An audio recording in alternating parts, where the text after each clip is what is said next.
Hello, hello, and welcome to another episode of the Unstoppable Woman podcast. I'm Amira Alvarez. I am the founder and CEO of the Unstoppable Woman, and I am so happy that you are joining us today. If you are a loyal listener, thank you for subscribing and listening and coming back again and again. And if you're new to us, thank you for checking us out. I hope you subscribe. Okay, today is part 2 of our series on the female entrepreneur's method for rapidly scaling your business. Today, we are deep diving into beliefs and what you need to know to frame that conversation with yourself so that you start creating beliefs that help you scale versus keeping you small and stuck. Okay, with that, listen in and learn.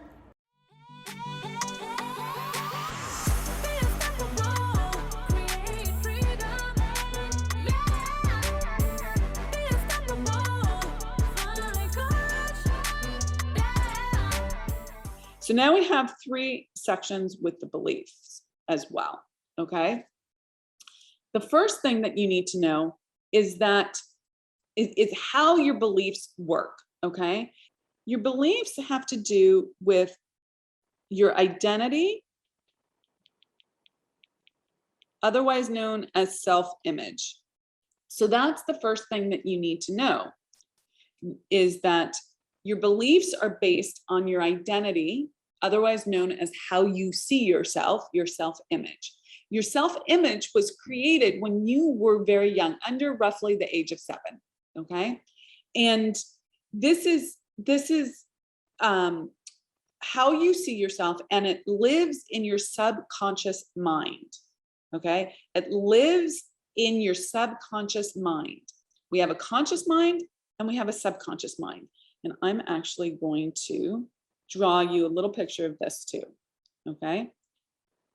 So if you imagine this being your conscious mind and this being your subconscious mind, your beliefs about yourself, others, and the world live in your subconscious mind. Your beliefs about yourself are your self-image or your identity. But all your beliefs together are the program, your subconscious program. And it runs always, all the time, 24 hours a day, 7 days a week. It's what is in your subconscious mind, and it's a program, and it's running until you change it, okay? So your identity is, I am someone who is, let's say, loyal to their family. Now, this is a very important aspect of being in a family. Most people would love to say about themselves, I love my family, I'm loyal to my family, all of that. But what if your idea of how to be loyal to your family means putting yourself last, not having boundaries on your time, not being able to do anything that you have to jump for your family, instead of saying, I will get back to you on the weekend, or I will get back to you tonight, or we can talk about that later, right? What if it's like you have completely porous boundaries, okay? And you're totally reactive. Well, then you're never going to work on your business. You're always going to be like driving your kids, to school and, dropping off their homework when they forget it. Or when your mom calls and you love your mom, and it's not an emergency, you're jumping to answer the phone instead of making a sales call or doing the business development or talking to a client, right? Or what if this is about how you show up with your clients? This used to be for me, for work, sure, right? I had a self-image that I was not worthy of my own time. I needed to put everyone else first. This was definitely how my mother raised me. I love my mother. I think my mother's amazing. Okay, it's not about lack of love, but I learned to jump, be very reactive to her needs.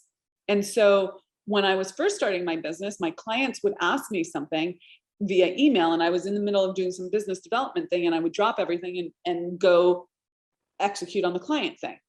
Like they needed something in 10 minutes. This is insane. Your clients do not need anything in 10 minutes. And if they do, you need to restructure how you run your business, okay? I don't care if you're a lawyer or a real estate agent. I have a lot of real estate agents who are like, but I'm in this is the industry I'm in. There's a different way you train your clients, okay?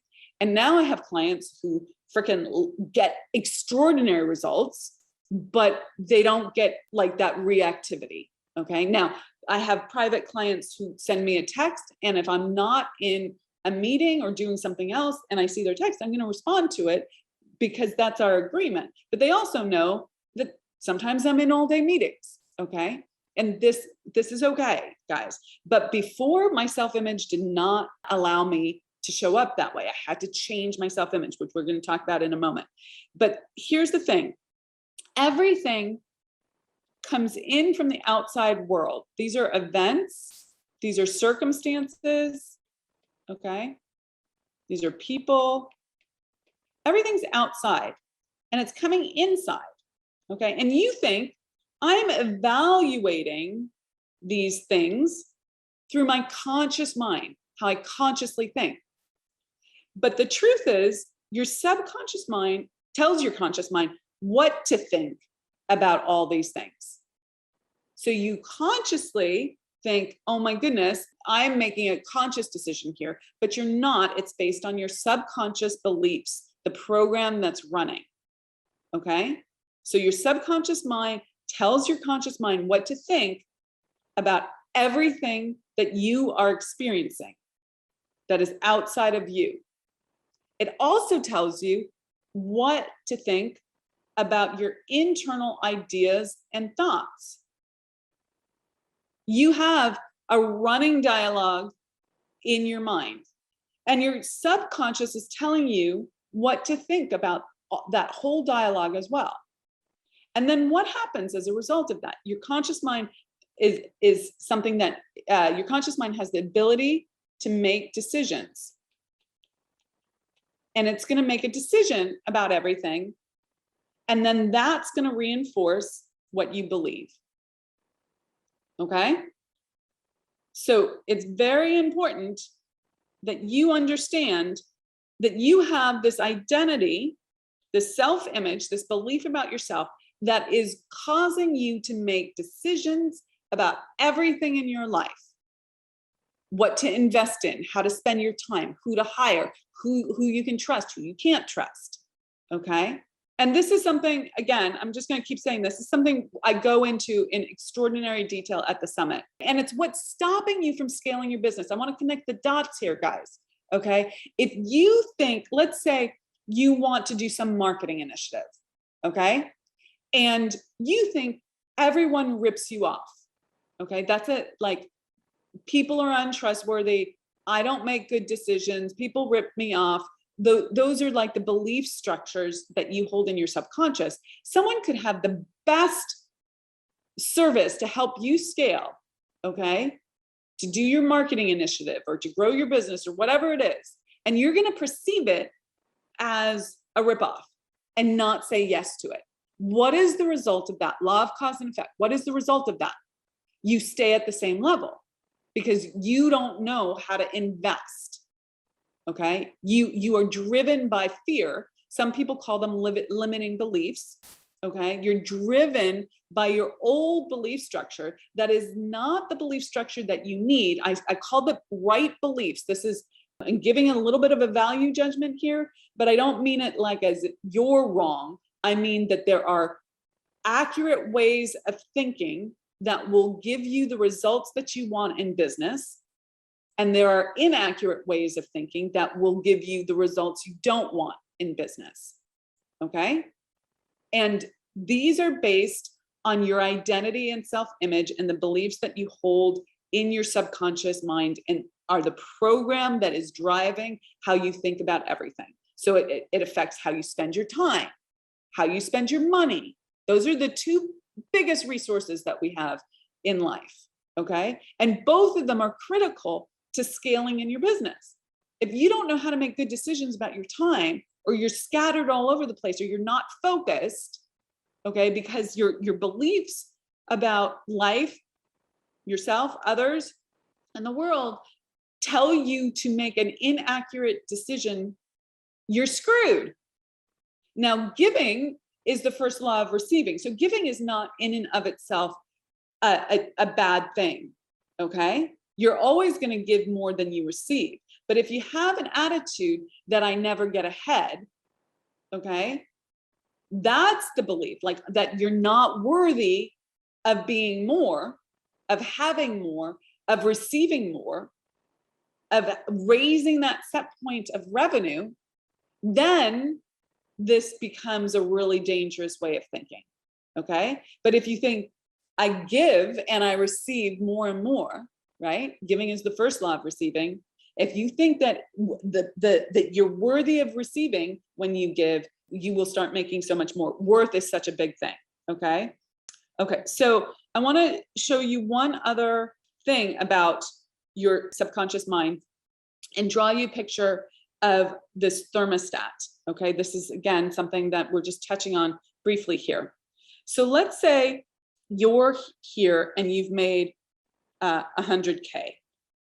You could make this 10K, you can make it whatever it is, but I'm going to say 100K. And you want to get to 1 million this year. Okay. Doesn't have to be your goal, but that's a nice, these are easy numbers to work with. Okay. So you start going towards that million. Things are going well. I've taught you how to do sales. I've taught you how to price your offerings. I've taught you how to break through some of the belief things, and you're in action. Okay. But you haven't changed your self-image yet. And your self-image is here. And this is like a bullseye. Okay. And just like a thermostat that's set to 70 degrees, if it gets too warm in the house, like you've been baking cookies or making a roast, it's going to turn on the AC and bring the temperature back to 70 degrees. If you open the door and it's -10 out, right? I used to live in Wisconsin and it used to get to -10, -20. It was really freaking cold sometimes. And you let all the cold air in, it's going to kick in the heater and bring it back up to 70 degrees. That's what the thermostat is set at. That's your set point. You have an internal thermostat as well. There's an upper limit and a lower limit to this. As you start moving forward and start getting into action, you hit this upper limit and you start going back down. This looks like chaos in your life. Someone on your team leaves, you don't know how, you stop making outbound sales calls, you don't know how to drive that marketing initiative, you take your eye off of the ball somehow, your mother gets sick, but it could be any number of things. So you come back to this set level, okay? And then what happens is, generally speaking, you'll hit a bottom level, okay? And you're like, oh my God, my cash flow sucks. I need to get into action. And you'll keep going up and down and eventually land here, okay? So you'll do this and land in the same place as basically where you started.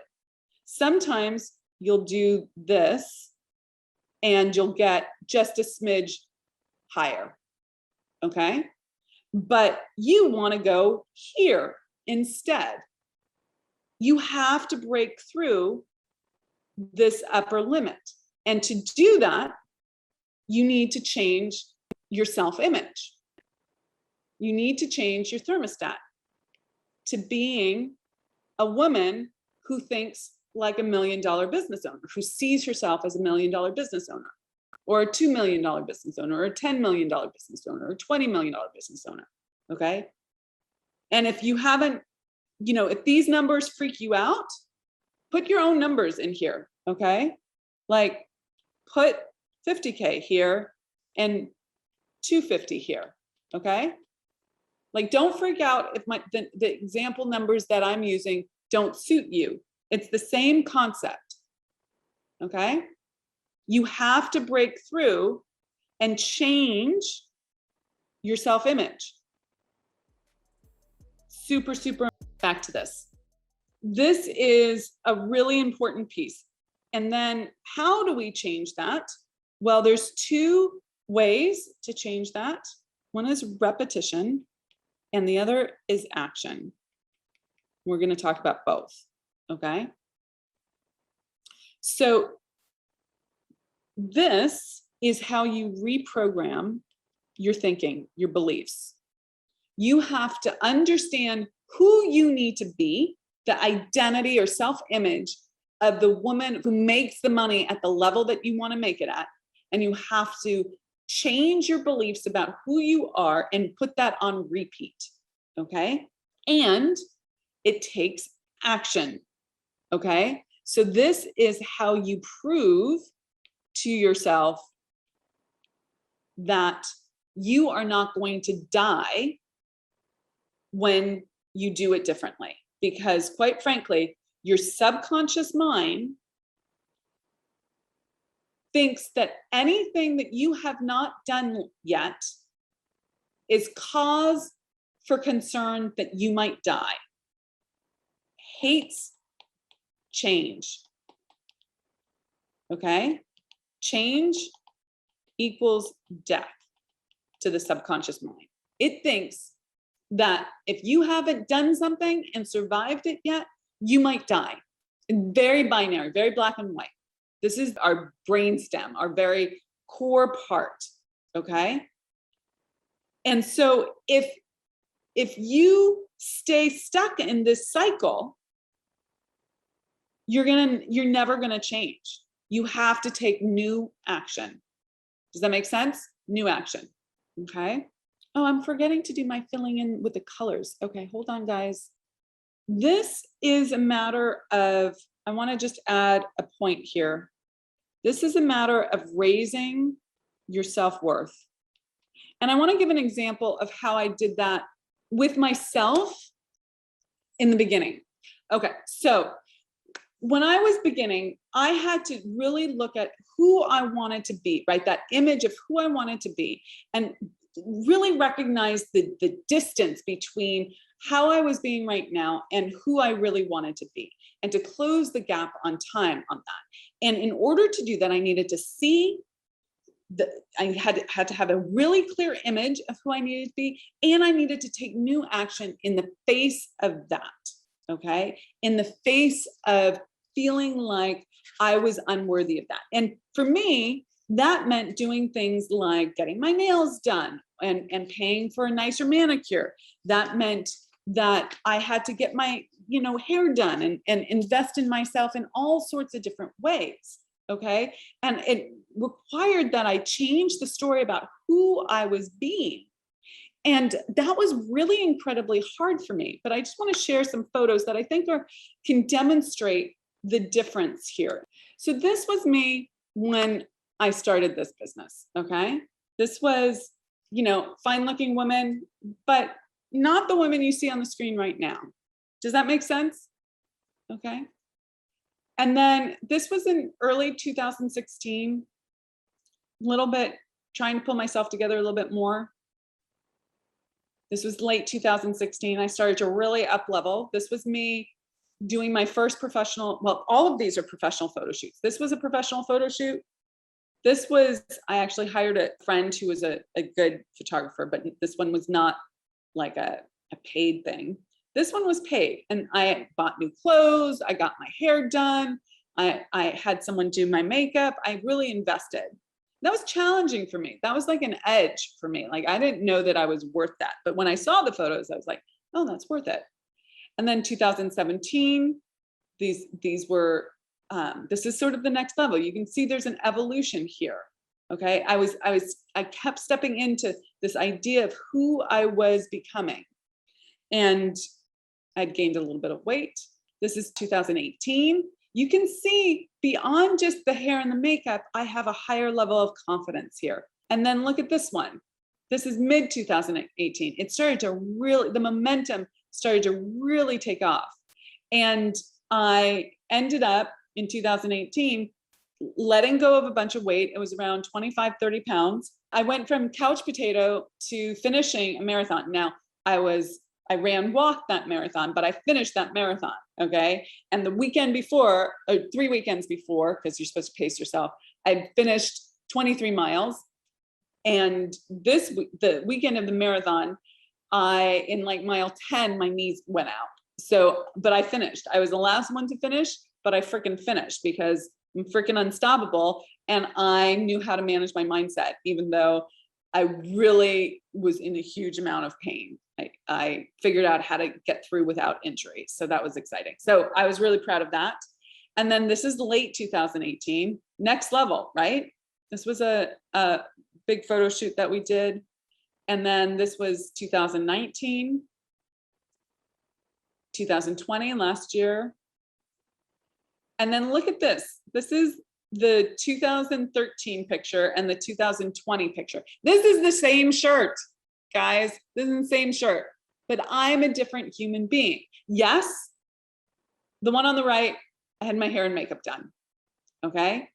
But you can tell that I own myself at a totally different level, okay? This is huge, okay? So part of really growing your business is growing who you're being. And like I started at the beginning, it's this combination of both increasing your income and increasing your life, okay? And you need both.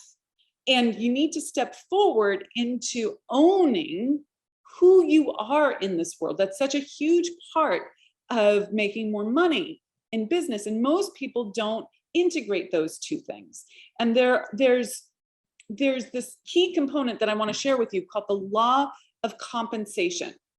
The law of compensation says you'll be compensated according to the need for what you do, your ability to do it, and the difficulty in replacing you. The need for what you do is the problem that you solve. Is what you do a big enough problem that people will pay you for it? Okay. Now, it's not always a ginormous problem, right? Q-tips are a great example. Johnson & Johnson makes a ton of money on Q-tips, but that's because there are a lot of people who have this very small problem. So it's a big problem to solve because of the amount of people. Okay. But think about like brain surgery. That's a big problem for someone, okay? They're going to pay anything that they can to get that problem solved, okay? Law of compensation says you get compensated according to the need for what you do. Is what you're doing, is the business you're in solving a big enough problem? This is one of the things that we look at when we look at your business plan, okay?